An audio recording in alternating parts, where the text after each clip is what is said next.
बच्चों class 12 maths most important questions for all board exams 100% आने वाले प्रश्न। चैप्टर 10 है वेक्टर अलजेब्रा, इसको हिंदी में बोलते हैं सदिश बीजगणित।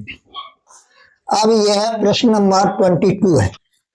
अब ये सिद्ध कीजिए कि बिंदु ए 2,7 और यह तुम्हारा दूसरा बिंदु है बी 2,6,3, तीसरा बिंदु है सी 3,10,1 समरेख है। अब समरेख हैं, तीनों बिंदु समरेख हैं और तीन बिंदु समरेख कब होते हैं कल ही बताया था मैंने वीडियो में, यानी तीन या तीन से अधिक बिंदु। समरेखीय बिंदुओं की परिभाषा बता रहा हूं। तीन या तीन से अधिक बिंदु जब एक रेखा पर स्थित होते हैं तो वे बिंदु समरेखीय बिंदु कहलाते हैं। अब यहां पर हल बता रहा हूं मैं आपको। माना बिंदु सदिश, अब देखो ये आई पे कैप प्लस 2j पे कैप प्लस 7k पे कैप, इसी तरह से यहाँ पर 2i पे कैप प्लस 6j पे कैप प्लस 3k पे कैप। अब सी बिंदु सदिश 3i पे कैप प्लस 10j पे कैप माइनस k पे कैप। ये होता है आई जे के पदों में जब लिखेंगे तब। माना बिंदु सदिश आई जे के पदों में मैंने लिख लिया है। माना बिंदु सदिश ए वेक्टर, यानी ये ए वेक्टर है, बिंदु सदिश है ए वेक्टर। अब A vector is equal to आई पे कैप प्लस 2j पे कैप प्लस 7k पे कैप इज टू 2i पे कैप प्लस 6j पे कैप प्लस 3k पे कैप। तो C vector is equal to 3i पे कैप प्लस 10j पे cap minus k पे कैप है। इस तरह से मैंने लिख दिया है। अब समरेख होने का प्रतिबंध क्या है? समरेख का ये तीन बिंदु, यदि A vector cross B vector plus B vector cross C vector plus C vector cross A vector is equal to 0 vector हो जाता है तो ये तीनों बिंदु समरेख हो जाएंगे। ये अपने दिमाग में रखना है, कीप इन माइंड। अब इसका क्या करेंगे? इसका मान ज्ञात करेंगे, इसका मान ज्ञात करेंगे, फिर इसका मान ज्ञात करेंगे और देखेंगे, उसको हल करेंगे। हल करके देखेंगे कि 0 वेक्टर के बराबर आ रहा है या नहीं आ रहा है। आ रहा है तो ये तीनों बिंदु समरेखीय है, नहीं आ रहा है तो समरेखीय नहीं है। तो इसके लिए हम क्या करेंगे? पहले ए वेक्टर क्रॉस बी वेक्टर का मान निकालेंगे, फिर B vector cross C vector का मान निकालेंगे, सी वेक्टर क्रॉस ए वेक्टर का मान निकालेंगे। ऐसे इनके मान निकाल करके और जो लेफ्ट हैंड साइड में मान रख करके और इसको हल करेंगे तो राइट हैंड साइड में जो 0 वेक्टर आ रहा है, ये अगर ये आता है ये तीनों बिंदु समरूपी बिंदु होंगे, अन्यथा की स्थिति में नहीं होंगे। वैसे मैंने लिख दिया है यहां पर।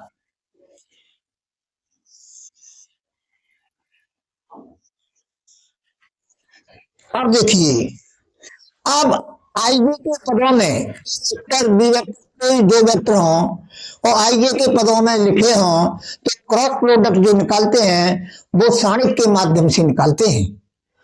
ए cross B vector is equal to, अब आई पे कैप जे पे कैप के पे कैप लिख लेंगे। अब ए वेक्टर, अब आई ए वेक्टर के आई का गुणांक लिखेंगे, फिर जे का गुणांक लिखेंगे, फिर के का गुणांक लिखेंगे।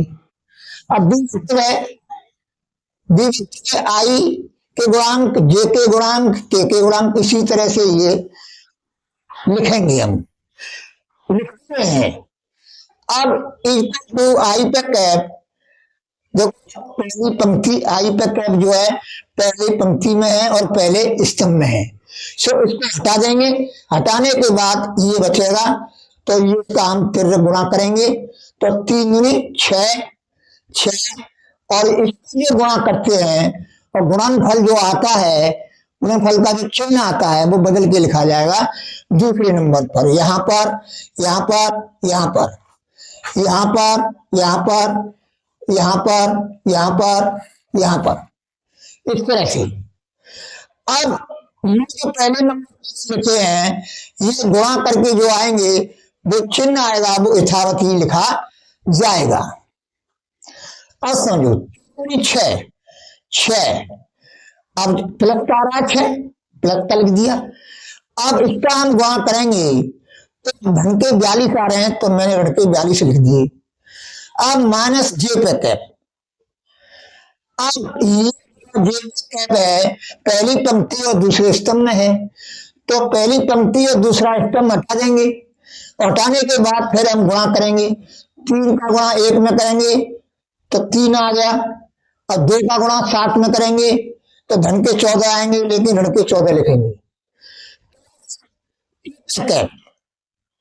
अब पहली पंक्ति और तीसरा स्तंभ है तो इसको हटा देंगे, हटाने के बाद ये होगा, ये बचेगा, इसको जो हम 13 गुणा कर देंगे। प्लस 2 पे कैप 6 एकम 6 माइनस 2 दूनी 4, अगर ये प्लस में आ रहा है तो माइनस 4 लिख दिया।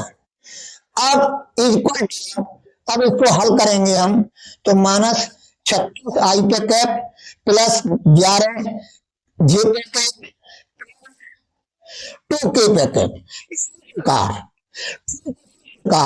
ये मान हमने ज्ञात किए। B vector cross C vector का मान, सी वेक्टर क्रॉस ए वेक्टर का मान हमने ये ज्ञात किए। अब देखेंगे, मैं आपको डिटेल में समझा रहा हूं, ये नहीं है डायरेक्ट तुमको ये इनके मान रख करके और 0 के बराबर दर्शा दो तो आप लिख दो अतः बिंदु, तीनों बिंदु समरेख हैं। पर लेकिन मैं आपको अच्छी तरह से समझा रहा हूं। अब हम देखेंगे कि A vector cross B vector plus B vector cross C vector plus C vector cross A vector में उपयुक्त मानों को, यानी इन मानों को, इन मान इसके मानों को रख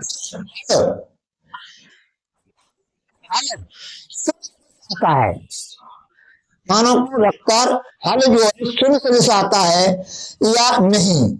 यदि शून्य सदस्य आता है तो दिए हुए तीनों बिंदु समरेख हैं, अन्यथा की स्थिति में नहीं है। तो मैंने मान रख दिया है, A vector cross B vector का मान है, ये B vector cross C vector का मान है, ये सी वेक्टर क्रॉस ए वेक्टर का मान है, और इसको जो है मैंने हल किया है। तो हल करने पर ये सब कट गए हैं, और कटने के बाद इक्वल टू 0 वेक्टर आ रहा है। तीनों बिंदु समरेख हैं, हेंस प्रूव्ड। इस तरह से ये प्रूव्ड हो गया। अब नेक्स्ट सवाल मैं आपको अभी बताता हूं।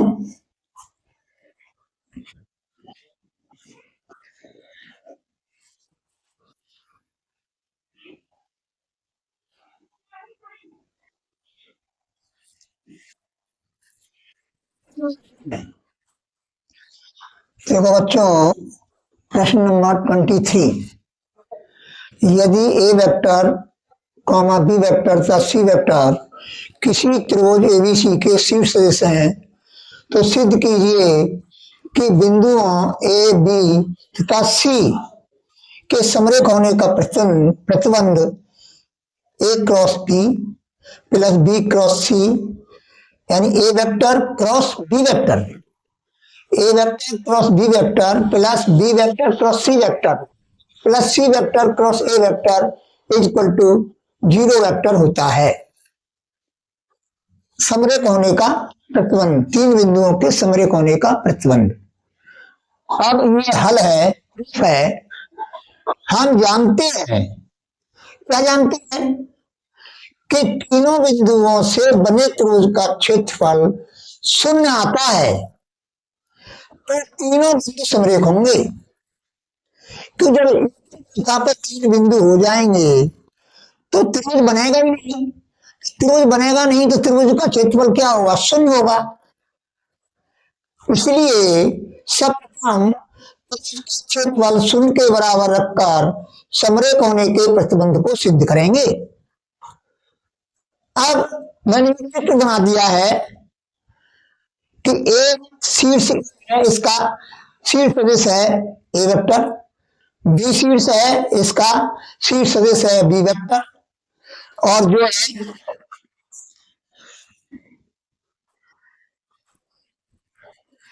शीर्ष है इसका, जो है शीर्ष सदिश है तुम्हारा सी वेक्टर, सी वेक्टर। अब इसको मैंने इस तरह से लिख दिया है, position vector of A is equal to A vector, position vector of B is equal to B vector, position vector of C is equal to C vector. अब ए बी वेक्टर निकालेंगे हम, A B vector is equal to position vector of B, इसको हम पहले लेते हैं, दूसरे number का है इसको लिखते हैं position vector of B minus position vector of A, बाद में माइनस का चिन्ह लगा करके पोजीशन वेक्टर ऑफ ए लिखते हैं, यहाँ पर जो लिखा होता है equal to B vector minus A vector, A C vector is equal to position vector of C minus position vector of A is equal to C vector minus A vector, जहां A vector और तथा ए C vector संलग्न भुजाओं के सदिश हैं। अब सी का क्षेत्रफल शून्य के बराबर रख दिया, जो मैं पहले लिख चुका हूं, यहाँ पर प्रतिबंध क्या करना है, तो अब इसका जो क्षेत्रफल होगा वो 1/2 A B vector cross B, A B vector cross A C vector का मापांक इक्वल टू 0। अब 1/2, अब मैंने ए बी वेक्टर का मान रख दिया और क्रॉस लगा करके क्रॉस लिख दिया, और जो है ए सी वेक्टर का मान रख दिया और इसका मापांक का चिन्ह लगा दिया इक्वल टू 0। अब वितरण से 1/2, अब जो मापांक के अंदर वितरण नियम लगा हुआ है, तो जब बी वेक्टर का प्रोडक्ट करेंगे सी के साथ, तो B vector cross C vector, फिर बी वेक्टर का क्रॉस प्रोडक्ट करेंगे माइनस ए वेक्टर के साथ, तो ये हो जाएगा minus B vector cross A vector, फिर माइनस का क्रॉस प्रोडक्ट करेंगे सी वेक्टर के साथ, तो minus A vector cross C vector, फिर माइनस ए वेक्टर का क्रॉस प्रोडक्ट करेंगे माइनस ए वेक्टर के साथ, तो माइनस गुणा माइनस प्लस हो जाएगा A vector cross A vector, और ये मापांक का निशान लगा दिया इक्वल टू 0 लिख दिया। अब इम्प्लाई दैट, अब यहाँ पर ये इम्प्लाई दैट का निशान की जगह बराबर का जगह बराबर को जो होता है इक्वल का चिन्ह होता है, वो इम्प्लाई दैट का निशान लगा देते हैं। अब ये समझते हैं कि इम्प्लाई दैट का चिन्ह का क्या अर्थ होता है। इम्प्लाई दैट का मतलब होता है करता है, तो मापांक के अंदर B vector cross C vector plus A vector cross B vector plus C vector cross A vector plus 0, यानी 0 वेक्टर, क्या लिखेंगे 0 वेक्टर, 0 वेक्टर, मापांक का निशान लगा करके 0 लिख दिया है। और ये कैसे प्राप्त हुआ है कि इनके हम इधर लाएंगे, यानी बी वेक्टर बराबर होता है minus A vector cross B vector, तो माइनस माइनस क्या हो जाएगा, प्लस हो जाएगा। सी वेक्टर होता है minus C vector cross A vector के, तो माइनस माइनस क्या हो जाएगा, प्लस हो जाएगा, तो ये प्लस आ गया। अब क्या होगा, 0 वेक्टर होता है, तो 0 वेक्टर रख दिया और मापांक का निशान लगा करके 0 लिख दिया। मापांक का मतलब ये होता है कि अदिश क्षेत्रफल है, कैसा है, अदिश। अब अब ये मापांक को हम हटाएंगे तो क्या होगा, cross B vector plus B vector cross C vector plus C vector cross A vector is equal to ये तीनों बिंदुओं के समरेख होने का प्रतिबंध है, समरेख होने का प्रतिबंध है।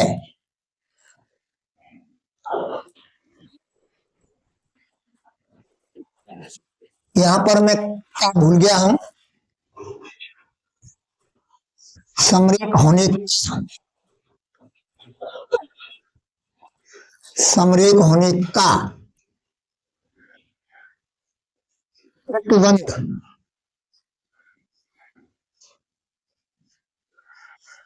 प्रतिबंध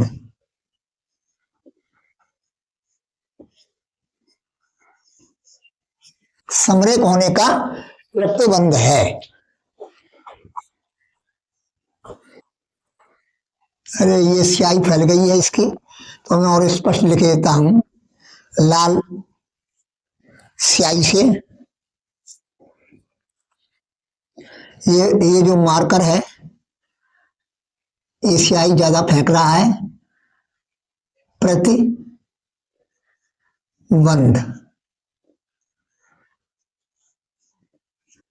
प्रतिबंध।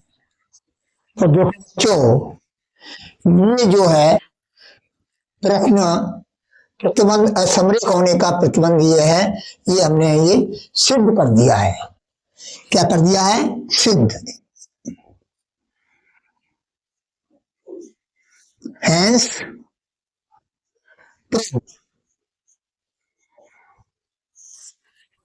Hence proved. आप देखो नेक्स्ट सवाल में इंपॉर्टेंट अभी आपको बताता हूं।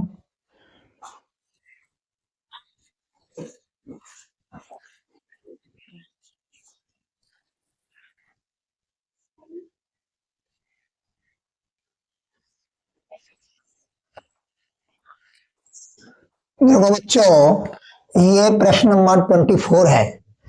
यदि ए वेक्टर दिया हुआ है, बी वेक्टर दिया हुआ है, तो सिद्ध करना है कि A vector plus B vector और A vector minus B vector लंबवत होंगे, यानी एक दूसरे पर लंबवत होंगे, यानी एक दूसरे पर परस्पर लंब होंगे। अब हल में हम जानते हैं, क्या जानते हैं? जब दो सदिश परस्पर लंबवत होते हैं तो उनका डॉट प्रोडक्ट शून्य होता है। अगर डॉट प्रोडक्ट शून्य आता है तो ये सदिश जो है परस्पर लंब है, यानी लंबवत है। माना C vector is equal to A vector plus B vector, D vector is equal to A vector minus B vector. ये मैंने मान लिए हैं। A vector plus B vector C vector के बराबर मान लिया, और A vector minus B vector D vector के बराबर मान लिया। सी वेक्टर और डी वेक्टर दो सदिश हो गए। अब A vector plus B vector इनके मान रख दिए ऊपर जो गिवन दिया हुआ है, और इसको हल कर लिया, ये तुम्हारा सी वेक्टर आ गया। इसी प्रकार D vector A vector minus B vector ये मान रख दिए मैंने, और जो है ये चिन्ह बदल जाएगा इसका, और प्लस में चिन्ह नहीं बदलेगा कोष्टक खोलते समय। अब मैंने यहाँ पर खोल के बताया है और इसको हल किया है, तो इक्वल टू 4i पे कैप माइनस 4j पे कैप प्लस 2k पे आया है। अब सी वेक्टर डॉट डी वेक्टर, अब डॉट प्रोडक्ट निकालेंगे इसका और देखेंगे शून्य के बराबर आ रहा है या नहीं आ रहा है। अगर शून्य के बराबर आ रहा है तो वो दो वेक्टर जो है कैसे हैं? लंबवत हैं। तो देखो मैंने ये सी वेक्टर का मान रख दिया, डॉट प्रोडक्ट का चिन्ह लगा दिया है, और ये जो है डी वेक्टर रख दिया मान, और ये इसको मैंने हल किया तो 0 के बराबर आ रहा है। अतः A vector plus B vector तथा A vector minus B vector परस्पर लंबवत होंगे। Hence proved, hence proved. अब नेक्स्ट सवाल में अभी आपको बताऊंगा।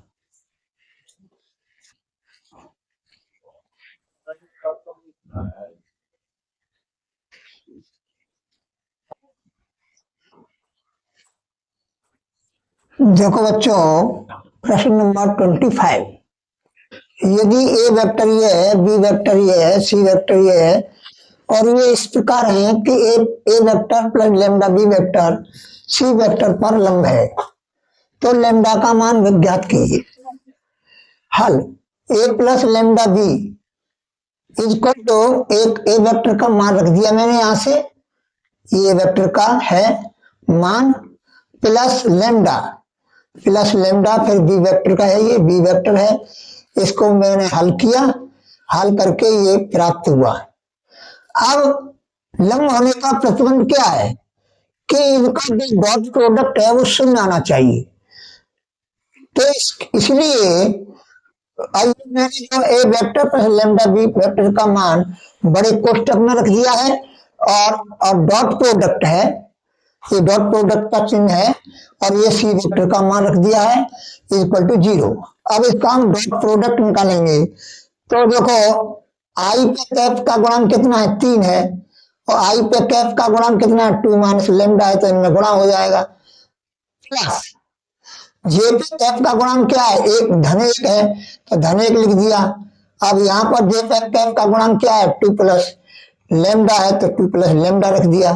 प्लस अब यहाँ के पे कैप का गुणांक शून्य मानेंगे, क्योंकि के पे कैप वाला टर्म नहीं है, तो ये है plus 0, 3 plus lambda equal to 0। अब इसको जो हल करेंगे हम, तो 8 minus lambda equal to 0, minus lambda is equal to -8, minus से माइनस कैंसिल हो गया, लेमडा इज इक्वल टू 8। यही आपका, यही इस प्रश्न का आंसर है। अब नेक्स्ट सवाल में अभी आपको बताऊंगा।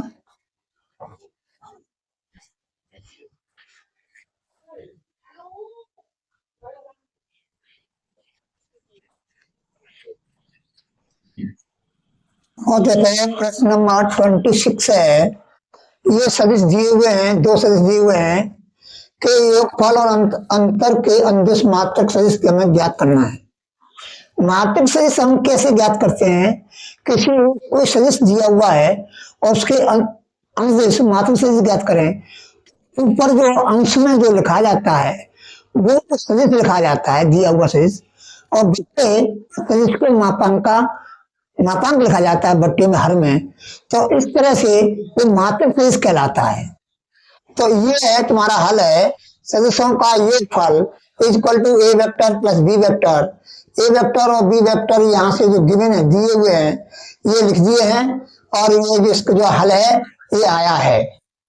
अब है A vector plus B vector का मापांक इक्वल टू अंडर रूट 4 का स्क्वायर प्लस 3 का स्क्वायर प्लस -2 का square equal to under root 16 plus 9 plus 4, ये हो गया इक्वल टू अंडर रूट 29। अब सदिश के अंदेश मात्रक सदिश मैंने अभी बताया था, उसी के अनुसार मैंने ये लिख दिया है, और इसका जो मान है वो यहाँ पर लिख दिया, और इसका जो मापांक है यहाँ पर लिख दिया। यही जो अविष्ट मात्रक सदिश है। अब सदिशों का अंतर, अब सदिशों का अंतर निकालो, तो अंतर जो करेंगे, ये वेक्टर है, ये माइनस है, और ये बी वेक्टर का मान है। इसको मैंने खोल दिया है, तो ये चिन्ह बदल जाएंगे इस कोष्टक के, दूसरे वाले कोष्टक के। अब ये है, इसको हल करेंगे, तो इक्वल टू जे पे कैप माइनस 8 के पे कैप इक्वल टू 0 आई पे कैप प्लस जे पे कैप माइनस 8 के पे कैप। अब A vector minus B vector का मापांक ज्ञात करेंगे, तो इस तरह से मापांक ज्ञात कर लिया है। आप जानते होंगे मापांक ज्ञात करने का जो तरीका है, मैंने बता चुका हूं। अब जो है under root 0 plus 1 plus 64 equal to under root 65। अब सदिश के अंतर के अंदेश मात्रक सदिश यानी इकाई सदिश A vector minus B vector upon A vector minus B vector का मापांक इक्वल टू जे पे कैप -8 यानी 8 के पे cap upon under root 65। Answer, यही आंसर है। और नेक्स्ट सवाल में अभी आपको बताऊंगा।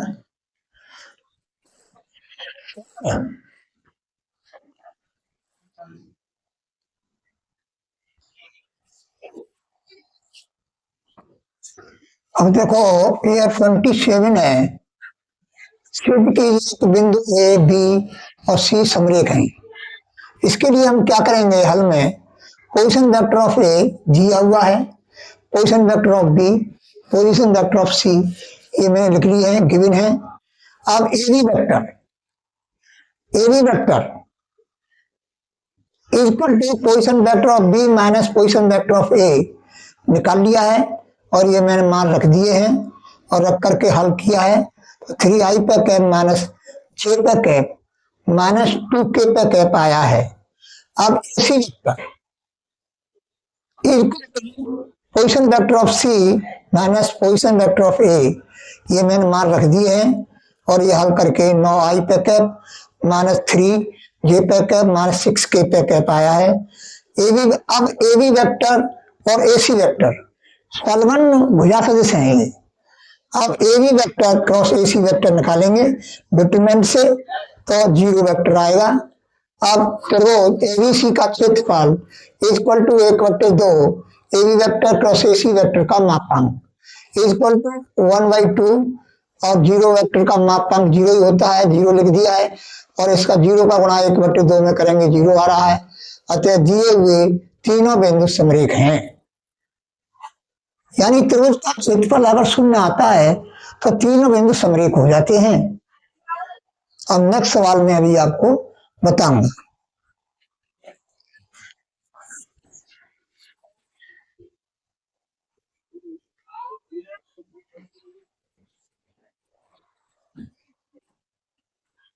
देखो ये प्रश्न नंबर 28 है। ये प्रश्न दिया हुआ है आई पे कैप डॉट जे पे कैप क्रॉस के पे कैप प्लस जे पे कैप डॉट आई पे कैप क्रॉस के पे कैप प्लस के पे कैप डॉट आई पे कैप क्रॉस जे पे कैप का मान हमको ज्ञात करना है। इस प्रश्न का मान ज्ञात करने से पहले समझना होगा और नित्य तत्व क्या है, ये डॉट प्रोडक्ट के नियम है और इधर साइड में क्रॉस प्रोडक्ट के नियम है, इनको समझना होगा। आई पे कैप डॉट आई पे कैप इक्वल टू 1 होता है, जे पे कैप डॉट जे पे कैप इक्वल टू 1 होता है, के पे कैप डॉट के पे cap equal to 1, I dot J पे कैप इक्वल टू 0 या जे कैप डॉट आई पे cap equal to 0, J dot K पे कैप इक्वल टू 0 या के कैप डॉट जे पे कैप इक्वल टू 0, के कैप डॉट आई पे कैप इक्वल टू 0 या आई पे कैप डॉट के पे कैप इक्वल टू 0। ये डॉट प्रोडक्ट के नियम है। अब इस प्रोडक्ट में आ जाइए, अब ये घड़ी बना लो। अब ये आई कैप क्रॉस क्रॉस प्रोडक्ट का नियम है, आई कैप क्रॉस जे पे कैप कैप, ये लिखा है जे कैप क्रॉस के कैप, जे पे कैप क्रॉस के पे कैप इक्वल टू आई पे कैप। तो आई पे कैप क्रॉस आई पे कैप इक्वल टू जे पे कैप, ये क्या है? अब एंटी क्लॉकवाइज पे आ जाइए। अब ये चलेंगे इस तरह से, आई इक्वल टू माइनस जे पे कैप, के पे कैप क्रॉस जे पे कैप इक्वल टू माइनस आई पे कैप, जे पे क्रॉस आई पे कैप इक्वल टू माइनस के पे कैप।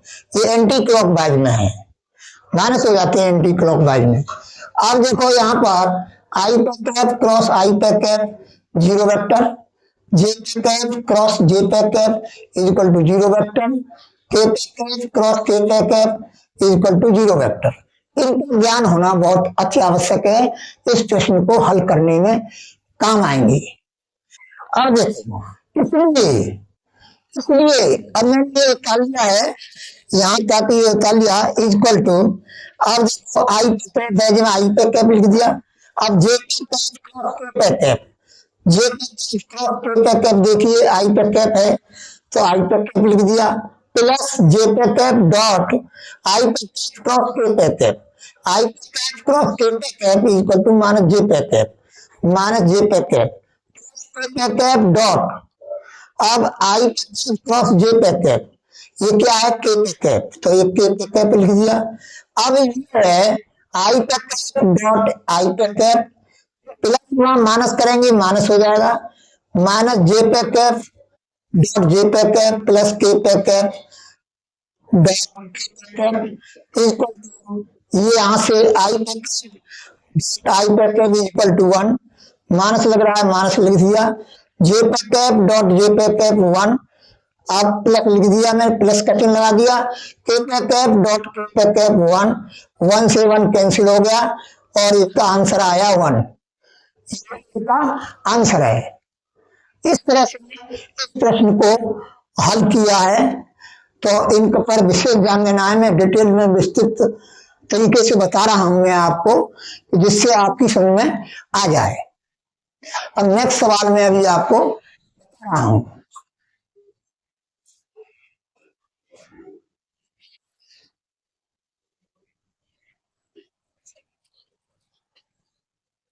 अब देखो बच्चों, 29 है, ये दिया हुआ है क्रॉस प्रोडक्ट जीरो वेक्टर के बराबर दिया हुआ है और लैम्डा म्यू के मान ज्ञात करने हैं। तो इसके लिए हमने गिवन उतार लिया है, ये जो है क्रॉस प्रोडक्ट है, इसका जो है मान ज्ञात करते हैं लेफ्ट हैंड साइड में। तो इस तरह से मैंने लिख लिया है, डिटरमिनेंट से ज्ञात करते हैं इक्वल टू जीरो वेक्टर। अब लेफ्ट हैंड साइड को हमने हल किया तो ये प्राप्त हुआ equal to zero vector, implied that 6 mu minus 27 lambda कोष्टक बंद कर दिया आई पे कैप प्लस माइनस का मैंने उसमें गुणा कर दिया है और यहाँ पर मैंने प्लस लगा दिया है। तो देखो कोष्टक में -2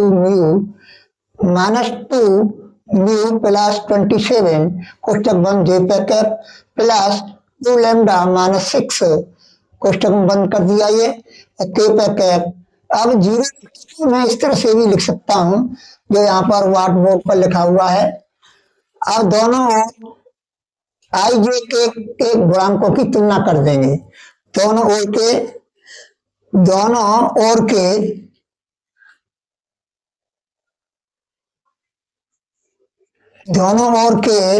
आई जे के गुणांकों की तुलना करने पर ये मेरा समीकरण फर्स्ट है, ये तुलना कर देंगे। सेकंड है, ये थर्ड है। सेकंड से म्यू का मान 27/2 आया और जो है थर्ड से लैम्डा का मान 3 आया। अब हम ये देखेंगे कि जो लैम्डा म्यू के मान सेकंड और थर्ड से आए हैं वो समीकरण फर्स्ट को संतुष्ट कर रहे हैं या नहीं कर रहे हैं। अगर करते हैं तो लैम्डा के मान ये रहेंगे, अगर संतुष्ट नहीं करते हैं तो लैम्डा और म्यू के मान ज्ञात करना असंभव है। क्या है? असंभव है, इम्पॉसिबल है। तो हम करेंगे, अब समीकरण फर्स्ट के लेफ्ट हैंड साइड में लैम्डा का म्यू के मान रखने पर लेफ्ट हैंड साइड का मान 0 आ रहा है जो राइट हैंड साइड के बराबर है। इसलिए लैम्डा तथा म्यू के मान समीकरण फर्स्ट को संतुष्ट कर रहे हैं। अतः लैम्डा बराबर 3 तथा म्यू बराबर 27/2, यही इस प्रश्न का आंसर है।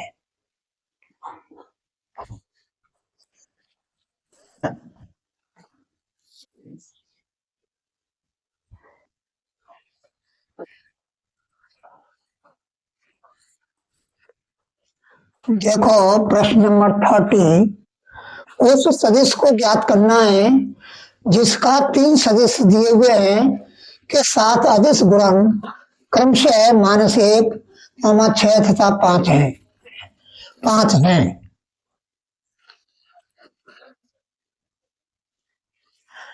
अब हल माना वांछित सदिश ये है x1 आई पे कैप प्लस x2 जे पे कैप प्लस x3 के पे कैप।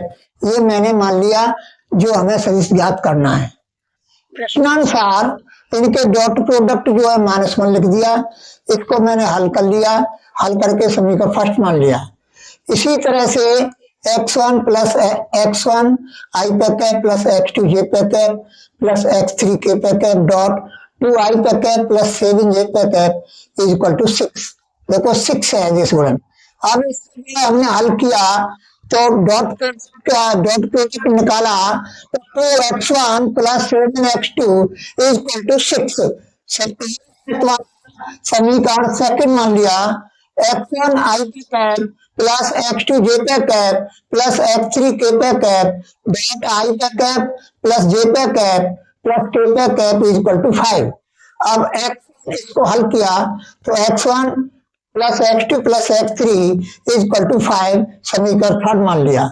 समीकरण थर्ड में 7 का गुणा करने पर 7 का गुणा कर दिया, ये जो प्राप्त हुआ हमको 7 का गुणा करने पर थर्ड में, और ये सेकंड से लिया गया है।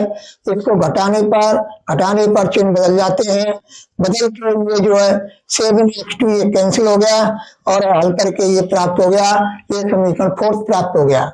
समीकरण फर्स्ट में 7 का था, समीकरण फोर्थ में समीकरण फर्स्ट में 7 का था, समीकरण फोर्थ में 5 का गुणा करने पर ये किया तो ये प्राप्त हुआ। जोड़ने पर ये प्राप्त होगा हमको 46x1 इक्वल टू 138। x1 का मान निकाला 3 आ गया। अब समीकरण फर्स्ट में x1 इक्वल टू 3 रखने पर जो रख दिया मैंने x1 की जगह पर 3 रख दिया तो ये प्राप्त होगा, और इसको जो हल करेंगे तो x3 का मान जो है आएगा 2। और समीकरण थर्ड में x1 और x3 के मान रख देंगे तो x2 का मान 0 आएगा। अतः वांछित सदिश ये है, इसमें जो x1 x2 x3 के मान रख दिए, मान रखने पर ये प्राप्त हुआ। तो इक्वल टू 3i पे कैप प्लस 2k पे कैप, यही आंसर है। अब नेक्स्ट सवाल में अभी आपको बताऊंगा।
देखो बच्चों, मैं दोबारा आपको बता रहा हूं, कोई सदिश है A vector B vector C vector, ये प्रतिबंध है, इसको संतुष्ट कर रहा है। ए वेक्टर के मापांक, बी वेक्टर का मापांक और सी वेक्टर के मापांक दिए हुए हैं, तो ये मान हमको ज्ञात करना है।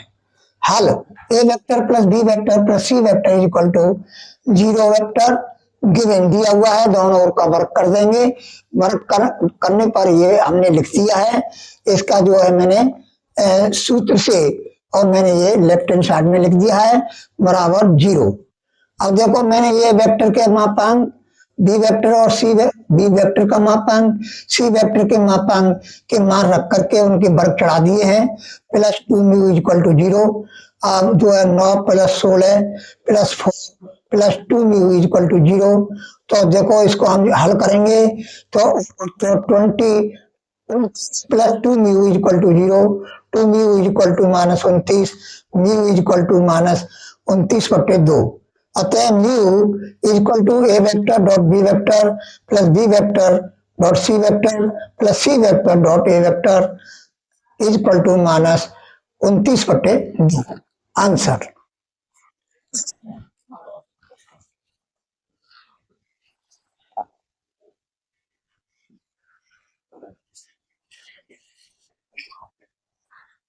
देखो बच्चों 33, यदि A vector comma B vector comma C vector तीन सदिश राशियां इस प्रकार हैं कि A vector plus B vector plus C vector equal to 0 vector है, तो हमको सिद्ध करना है A vector cross B vector equal to B vector cross C vector equal to C vector cross A vector.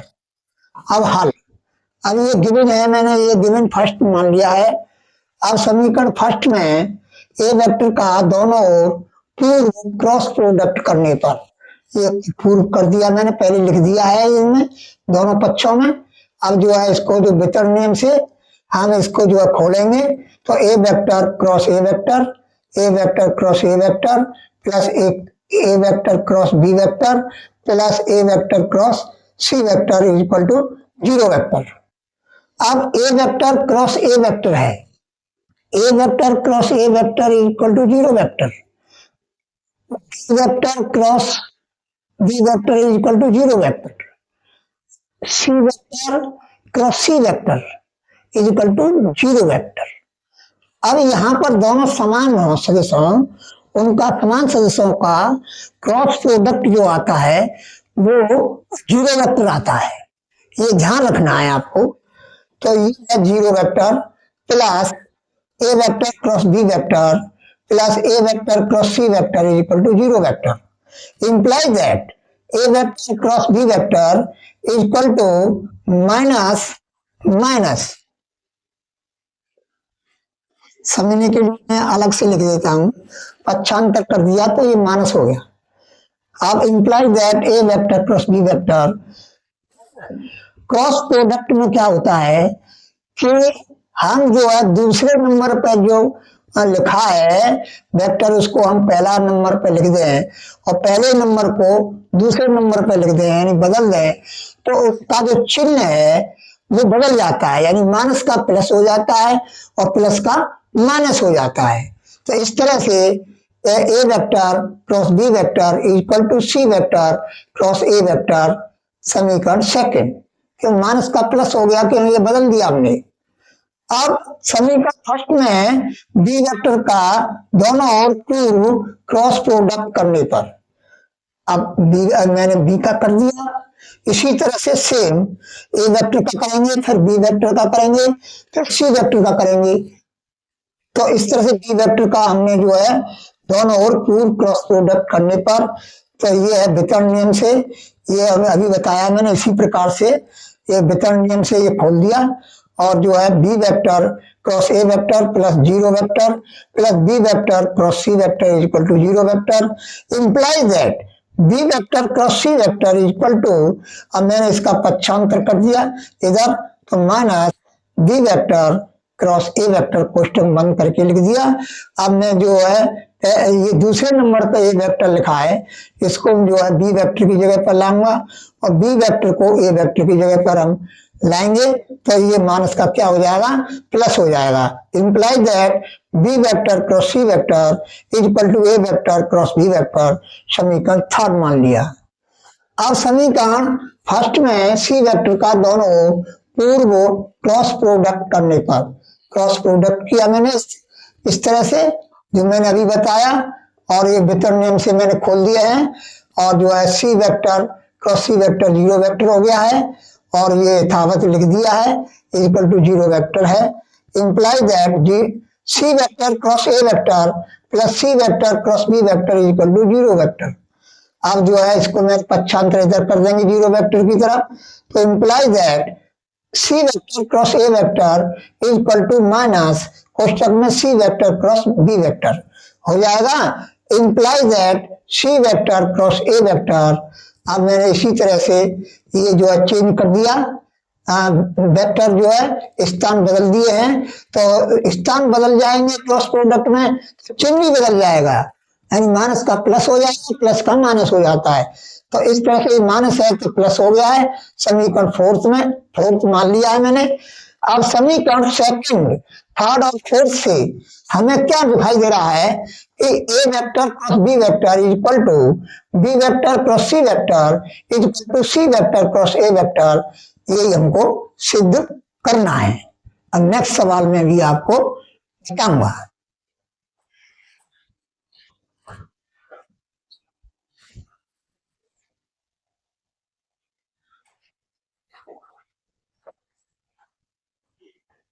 देखो बच्चों, प्रश्न नंबर 34 है, A vector cross B vector और B vector cross A vector के मध्य कोण ज्ञात करना है।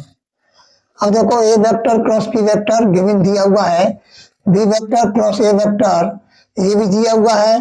अब इसको जो है हम पहले नंबर पर दूसरे नंबर को पहले नंबर पर चेंज कर दें इसको, तो माइनस का चिन्ह हो जाएगा।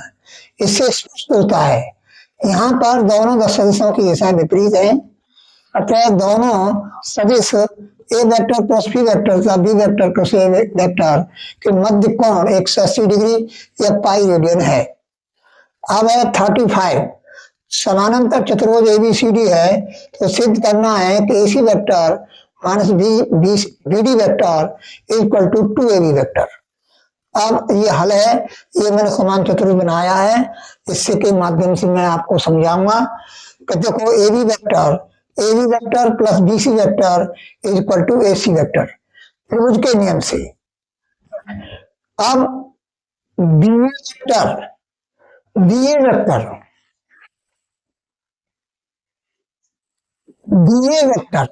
Plus AD vector is equal to minus B D vector. अब मैं घटाने पर, ये घटा दिए हैं मैंने, तो घटाने पर चिन्ह बदल जाएंगे नीचे वाले के, तो A B vector minus B A vector plus B C vector minus A D vector equal to A C vector minus B D vector. A B vector minus, अब देखो बी वेक्टर है, इसको हम ए बी वेक्टर करेंगे तो minus A B vector हो जाएगा। B A vector को ए बी वेक्टर में हम चेंज करेंगे तो माइनस ए बी वेक्टर हो जाएगा, कोष्टक में लिख दिया है मैंने, plus B C vector minus A D vector जो है बी सी वेक्टर के बराबर है equal to A C vector minus B D vector. देखो चूंकि A D vector is equal to B C vector तथा B A vector is equal to minus A B vector, ये लिख दिया है इनके लिए मैंने। और जो है ये कैंसिल हो गया, बी सी वेक्टर और बी सी वेक्टर दोनों कैंसिल हो गए क्योंकि चिन्ह में विपरीत है, इसलिए कैंसिल हो गए। A B vector plus A B vector minus गुणा माइनस प्लस हो जाएगा, A B vector plus A B vector is equal to A C vector minus B D vector is equal to A C vector minus B D vector. Implies that इसको हम एक तरह से भी ले सकते हैं कि A C vector minus B D vector is equal to 2ab vector, hence proved. अब नेक्स्ट सवाल में अभी आपको बताऊंगा।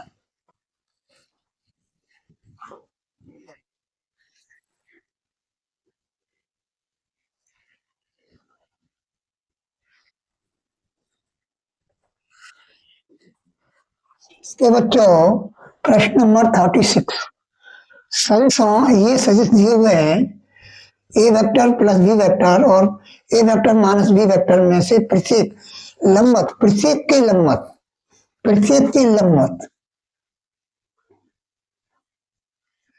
प्रत्येक की लंबवत 21 से ज्ञात करना है जब ए वेक्टर और बी वेक्टर दिए हुए हैं। अब हल में माना C vector is equal to A vector plus B vector, ये मैंने हल कर लिया है, हल करके ये प्राप्त हुआ है। और जो डी वेक्टर मान लिया है मैंने is equal to A vector minus B vector के बराबर मान लिया है डी वेक्टर, और इसको हल किया तो ये माइनस जे पैकेट माइनस 2 के पैकेट आया।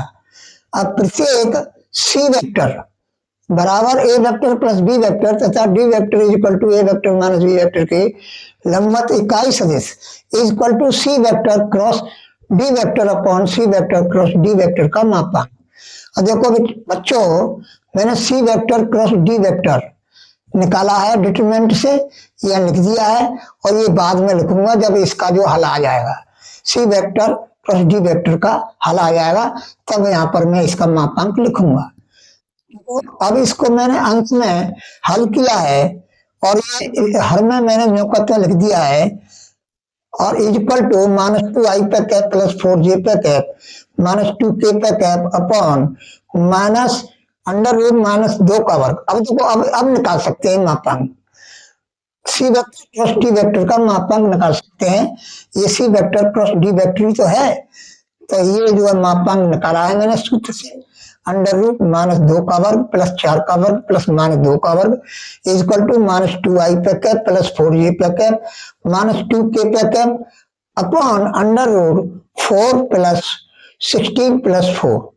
तो ये मैंने इसमें से कॉमन ले लिया है ये ऊपर अंश से, तो ये प्राप्त हुआ है अपॉन अंडर रूट 24 यानी 24 अंडर रूट में, और इज इक्वल टू 2 कोष्टक में -i पे कैप प्लस 2j पे कैप -k पे कैप अपॉन अंडर रूट 24 को हम जो है 2 अंडर रूट 6 लिख सकते हैं, 2 से 2 कैंसिल हो जाएगा, इज इक्वल टू 1/√6 कोष्टक में -i पे कैप प्लस 2j पे कैप -k पे कैप, यही आंसर है।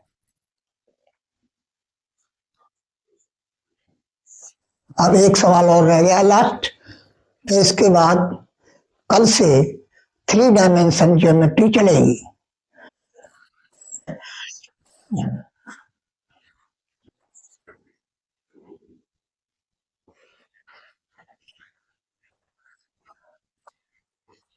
बच्चों प्रश्न नंबर 37 ये दिया हुआ है, इसका मान हमें ज्ञात करना है। हल, अब मैंने गिवन उतार लिया है और वितरण नियम से मैंने ये कोष्टक खोल दिए हैं, A vector cross B vector plus A vector cross C vector plus B vector cross C vector plus B vector cross A vector plus C vector cross A vector plus C vector cross B vector. अब यहाँ पर हम देखेंगे cross product में कि हम अदला बदली कर दें क्रॉस प्रोडक्ट में दो सदस्यों का, जो है पहले नंबर पर दूसरे नंबर कर दें, दूसरे नंबर का सदस्य पहले नंबर पर कर दें, तो क्रॉस प्रोडक्ट में चिन्ह बदल जाता है, प्लस का माइनस हो जाता है, माइनस का प्लस हो जाता है। तो देखो ये मैंने यथावत इंजीनियरिंग उतार लिया है, A vector cross C vector है, इसको जो है C vector cross A vector किया है, तो प्लस की जगह पर माइनस हो गया। अब plus B vector cross C vector, फिर ये वेक्टर इधर ले लिया है बी वेक्टर की जगह पर, स्थान बदल दिए हैं, तो ये चिन्ह बदल जाएगा, माइनस का हो जाएगा। तो A vector cross B vector plus C vector cross A vector minus, और देखो ये बदल दिया तो ये माइनस हो गया, तो B vector cross C vector हो गया। अब मैंने ये कोष्टक बंद कर दिए हैं और जो है और ये कैंसिल कर दिए, ये सभी कैंसिल हो जाएंगे, तो ये इक्वल टू 0 वेक्टर आएगा, यही आंसर है। अब देखो बच्चों ये जो है चैप्टर 10 वेक्टर अलजेब्रा के ये सभी इंपॉर्टेंट सवाल हो गए। अब जो है कल से 3 डायमेंशन ज्योमेट्री चलेगी इंपॉर्टेंट सवालों की। अब देखो मैंने आज जो है लोग ज्यादा टाइम लिया है क्योंकि आज समय का अभाव है, समय का अभाव है, बोर्ड परीक्षाएं नजदीक आती जा रही हैं और मेरे पास जो चैप्टर हैं अभी 3 डायमेंशन है, ज्योमेट्री है, रेखीय प्रोग्रामन है, और जो है प्रायिकता है, प्रोबेबिलिटी है।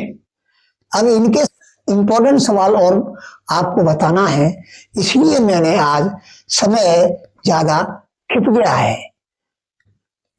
अब जो बच्चों, मैं आपके साथ पूरे सहयोग के साथ खड़ा हूं और इनका रिवीजन करते रहो, निश्चित आपको अच्छे नंबरों से पास होंगे मैथ में, गणित में।